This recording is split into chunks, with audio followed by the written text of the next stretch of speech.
Here's a question that should ignite debate in every corner of the hockey world.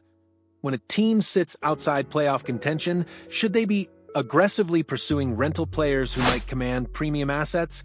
Or is this the exact moment to exercise patience and protect future capital? The Montreal Canadiens find themselves at this precise crossroads, and the answer could define their trajectory for years to come. With 3 long months remaining until the trade deadline, whispers are already circulating through NHL front offices. Names are being floated, phone lines are buzzing, and general managers are beginning their intricate dance of negotiation. The Vancouver Canucks, facing their own roster decisions, may act swiftly rather than waiting until after the Olympic break. And one name has emerged from the rumor mill with particular intensity: Kiefer Sherwood. The Sherwood situation. Why everyone's calling Vancouver? Let's establish the facts with surgical precision. Kiefer Sherwood, the 30-year-old American winger currently wearing Canucks colors, is approaching unrestricted free agency. His contract expires this summer, making him the quintessential rental player, the kind of asset teams covet when they believe they're one piece away from contending. According to insider David Pagnotta, speaking on the Secures and Price podcast, Sherwood possesses 3 attributes that make him irresistible to contending clubs. He scores goals, he plays with relentless intensity, and his contract is remarkably team-friendly. Multiple organizations have already contacted Vancouver to gauge availability, including the Dallas Stars, Colorado Avalanche, Minnesota Wild, and New Jersey Devils. And yes, the Montreal Canadiens have joined this conversation. Pagnotta's exact words carry weight. The Montreal Canadiens, even though they're not leading their division, are another club keeping an eye on players who would fit Kiefer Sherwood's profile. But here's where the narrative becomes complicated, where emotion meets analytics, and where Quinn Hughes must demonstrate whether he's building for today or tomorrow. Breaking down Sherwood's value proposition, let's examine what Sherwood brings to the table with the cold, hard scrutiny of a salary cap era.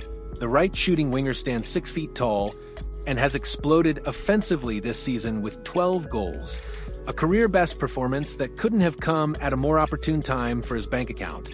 He plays with the kind of sandpaper edge that coaches adore, the physical engagement that energizes teammates and frustrates opponents.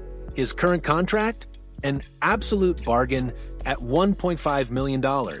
Due to bonus structure, he'll carry just $775,000 against the cap for the 2025 to 2026 season for any team that acquires him. This financial flexibility is precisely why teams don't need to wait until the March deadline to make a move. Sherwood represents minimal cap disruption with maximum potential impact. However, and this is crucial, Sherwood does not play center. For a Canadiens organization that has publicly acknowledged their desperate need for center depth, this creates an immediate philosophical tension. Would he slot into Montreal's top 6? Unlikely. Third line? Possibly, where his energy and physicality could complement skilled players. But is that worth surrendering significant assets? The market will likely demand a first-round pick as the baseline price for Sherwood services. According to reports, he's not engaged in contract extension discussions with Vancouver, which signals his availability. Come summer, when he hits unrestricted free agency, expect his asking price to soar to at least $4 million annually, possibly more if he maintains his current scoring pace. The fundamental question: does this move make sense for Montreal? This is where passionate debate must override blind optimism. The Canadiens are not leading their division. They're a young, developing team with promising pieces, but glaring holes. Their prospect pipeline shows potential, but it requires patience and protection. Trading a first-round selection, the lifeblood of sustainable team building, for a rental winger who wouldn't crack the top 6 feels counterintuitive to everything Hughes has preached about long-term construction. I cannot, in good conscience, justify this acquisition at the rumored price point. Yes, I understand the appeal of Sherwood's profile. His grit, his timely goal scoring, his affordable contract, these are attractive qualities. Quinn Hughes' interest makes logical sense from a player evaluation standpoint. Sherwood embodies characteristics the Canadiens lack: physical presence, playoff-style intensity, and the ability to contribute offensively while playing a responsible two-way game. But context matters. Montreal needs to accumulate assets, not deplete them. They need to develop their young core: Nick Suzuki, Cole Caulfield, Uri Slavkovsky, Lane Hudson, not mortgage their future for incremental improvements. Unless Hughes has received assurances that Sherwood would sign an extension, which seems unlikely given his impending payday, this represents exactly the kind of short-term thinking that derails rebuilds. The bigger picture: Quinn Hughes and Detroit's intentions. While Sherwood generates headlines, the seismic story brewing in Vancouver involves his teammate and captain, Quinn Hughes. The elite defenseman sits just 19 months away from unrestricted free agency, creating existential questions for the Canucks front office. If Vancouver decides to trade their franchise cornerstone, a decision that would send shockwaves through the league, expect fierce competition. The Detroit Red Wings have reportedly signaled they won't allow the New Jersey Devils to acquire Hughes without a fight. Detroit possesses assets, cap space, and desperation to return to relevance. A bidding war for Quinn Hughes would be spectacular theater. For Montreal, this represents a different calculation entirely. Quinn Hughes is the caliber of player you mortgage futures to acquire, a legitimate #1 defenseman entering his prime years. But the cost would be astronomical, likely requiring multiple first-round picks, top prospects, and roster players. It's a conversation worth having, even if the price ultimately proves prohibitive.